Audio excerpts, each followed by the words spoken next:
എല്ലാവർക്കും സ്വാഗതം. ഇന്ന് ഞാൻ ഓണാട്ടുകാരക്കാരുടെ സ്വന്തം കൊഞ്ചുമാങ്ങയുടെ റെസിപ്പി ആയിട്ടാണ് വന്നിരിക്കുന്നത്. ഇത് ചെട്ടികുളങ്ങര അമ്പലത്തിലെ കുംഭഭരണി ദിവസം ഓണാട്ടുകരയിലുള്ള എല്ലാ വീടുകളിലും ഉണ്ടാക്കാറുള്ള ഒരു കറിയാണ് ഈ കൊഞ്ചുമാങ്ങ.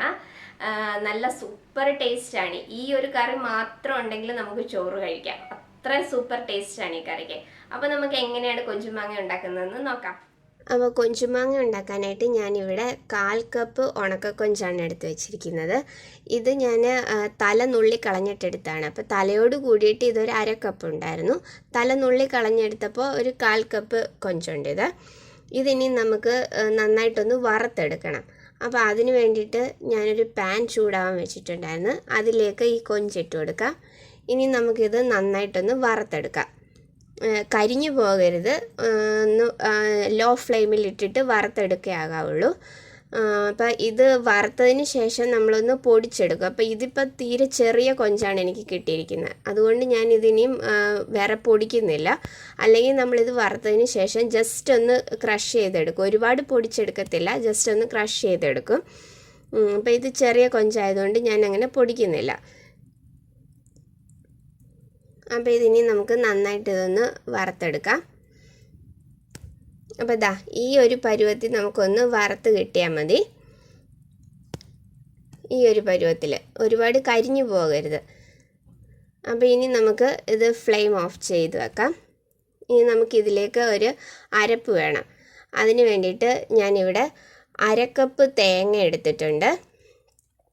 പിന്നെ 1/4 ടീസ്പൂൺ മഞ്ഞൾപ്പൊടി, 1/4 ടീസ്പൂൺ ഉലുവാപ്പൊടി, 1/4 ടീസ്പൂൺ മുളക് പൊടി, 1 ടീസ്പൂൺ മല്ലിപ്പൊടി, പിന്നെ കൊച്ചുള്ളി ഞാനൊരു 6 കൊച്ചുള്ളി എടുത്തിട്ടുണ്ട്.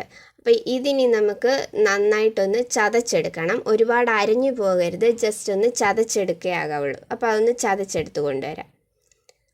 ഞാനിപ്പോൾ അതെല്ലാം നന്നായിട്ടൊന്ന് ചതച്ചെടുത്ത് കൊണ്ടുവന്നിട്ടുണ്ട്. ഈ ഒരു പരുവത്തിലേ നമുക്ക് എടുക്കാവുള്ളൂ, അരഞ്ഞു പോകരുത്. അപ്പോൾ ഇതിന് നമ്മൾ ചട്ടിയിലേക്ക് ഇട്ട് കൊടുക്കാം.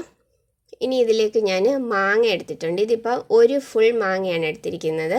അപ്പോൾ ഇതിന് നല്ല പുളിയുള്ള മാങ്ങയാണ് നല്ലത്. അപ്പോൾ ഈ ഒരു വലുപ്പത്തിലുള്ള ഒരു മാങ്ങയാണ് ഞാൻ എടുത്തിരിക്കുന്നത്. ഇനി നമുക്ക് ഇതിലേക്ക് ഞാൻ വറുത്ത് വെച്ചിരുന്ന കൊഞ്ച് നന്നായിട്ടൊന്ന് ക്ലീൻ ചെയ്ത് കൊണ്ടുവന്നിട്ടുണ്ട്. അപ്പോൾ നമ്മൾ ഉണക്കക്കൊഞ്ചിൽ നന്നായിട്ട് മണ്ണൊക്കെ ഉണ്ടാവും, അതുകൊണ്ട് നന്നായിട്ട് ക്ലീൻ ചെയ്തെടുക്കണം.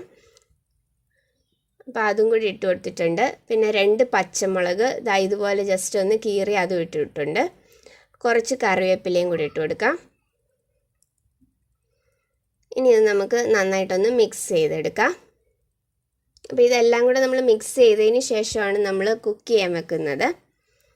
ഇനി ഇതിലേക്ക് ആവശ്യത്തിന് ഉപ്പും കൂടെ ഇട്ട് കൊടുത്തിട്ട് നമുക്ക് കൈ വെച്ച് തന്നെ നന്നായിട്ട് ഇതൊന്ന് മിക്സ് ചെയ്തെടുക്കാം. അപ്പോൾ ഇനി ഇതിലേക്ക് നമുക്ക് ആവശ്യത്തിനുള്ള വെള്ളവും കൂടെ ഒഴിച്ചിട്ട് നമുക്ക് കുക്ക് ചെയ്യാനായിട്ട് വയ്ക്കാം. അപ്പം ഞാനൊരു 1/2 കപ്പ് വെള്ളം ഒഴിച്ചിട്ടുണ്ട്. നമുക്ക് ഒരുപാട് വെള്ളം വേണ്ട, കാരണം ഇത് ഡ്രൈ ആയിട്ടുള്ളൊരു കറിയാണ്. അപ്പോൾ അതുകൊണ്ട് നമുക്ക് ഒരുപാട് വെള്ളം വേണ്ട, ഇത് വേവാനുള്ള വെള്ളം മാത്രം മതി. അപ്പോൾ വെള്ളം ഒഴിച്ച് നന്നായിട്ട് മിക്സ് ചെയ്തിട്ട് നമുക്കിത് അടച്ച് വെച്ച് 20 മിനിറ്റ് കുക്ക് ചെയ്യണം. അപ്പോൾ മീഡിയം ഫ്ലെയിമിലിട്ട് അടച്ച് വെച്ച് 20 മിനിറ്റ് ഒന്ന് കുക്ക് ചെയ്യാം. അപ്പോൾ 20 മിനിറ്റ് കഴിഞ്ഞിട്ടുണ്ട്. ഞാനൊന്ന് തുറന്ന് നോക്കുകയാണ്. അപ്പോൾ ഇടയ്ക്ക് ഞാൻ തുറന്ന് ഇളക്കി കൊടുത്തിട്ടുണ്ടായിരുന്നേ, അടിയിൽ പിടിക്കാതെ ഇടയ്ക്കൊന്ന് ഇളക്കി കൊടുക്കണം. അപ്പോൾ നമ്മുടെ മാങ്ങയൊക്കെ നന്നായിട്ട് വെന്ത് വന്നിട്ടുണ്ട്. നമുക്കൊന്ന് നോക്കാം. അപ്പോൾ കണ്ടോ, നന്നായിട്ട് വെന്തിട്ടുണ്ട്. അപ്പോൾ ഇനി നമുക്കിതിൻ്റെ ഉപ്പും പുളിയും ഒക്കെ ഒന്ന് നോക്കണം.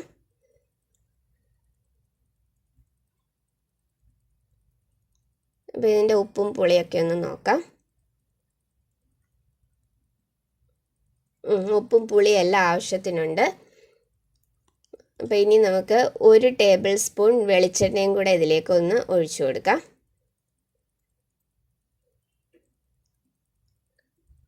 ഇനി ഇത് നന്നായിട്ടൊന്ന് മിക്സ് ചെയ്തെടുക്കാം. അപ്പോൾ ഇത്രയേ ഉള്ളൂ നമ്മളുടെ കൊഞ്ചുമാങ്ങ. വളരെ പെട്ടെന്ന് തന്നെ ഉണ്ടാക്കാൻ പറ്റിയ ഒരു കറിയല്ലേ ഇത്. അതുപോലെ ടേസ്റ്റ് ആണെങ്കിൽ നല്ല സൂപ്പർ ടേസ്റ്റാണ് ഇതിന്. അപ്പോൾ ഈ ഒരു ഒറ്റ കറി മാത്രം മതി നമുക്ക് ചോറുണ്ണാൻ, അത്രയും ടേസ്റ്റാണ് ഈ കറിക്ക്. ഉണക്കക്കൊഞ്ച് ഇഷ്ടമുള്ള എല്ലാവർക്കും ഈ ഒരു കറി ഇഷ്ടപ്പെടും, കാരണം അത്രയും ടേസ്റ്റി ആയിട്ടുള്ള ഒരു കറിയാണ്. ഉണ്ടാക്കുവാനാണെങ്കിലും വളരെ സിമ്പിളാണ് ഈ കറി. അപ്പം ഒരു തവണയെങ്കിലും എല്ലാവരും ഇതൊന്ന് ട്രൈ ചെയ്ത് നോക്കണം. ട്രൈ ചെയ്തിട്ട് നിങ്ങളുടെ അഭിപ്രായം എനിക്ക് കമൻസിലൂടെ അറിയിക്കണം. വീഡിയോ ഇഷ്ടമായിട്ടുണ്ടെങ്കിൽ ലൈക്ക് ചെയ്യാനും ഷെയർ ചെയ്യാനും സബ്സ്ക്രൈബ് ചെയ്യാനും മറക്കല്ലേ. അപ്പോൾ അടുത്ത വീഡിയോയിൽ വേറൊരു റെസിപ്പി ആയിട്ട് കാണാം. താങ്ക്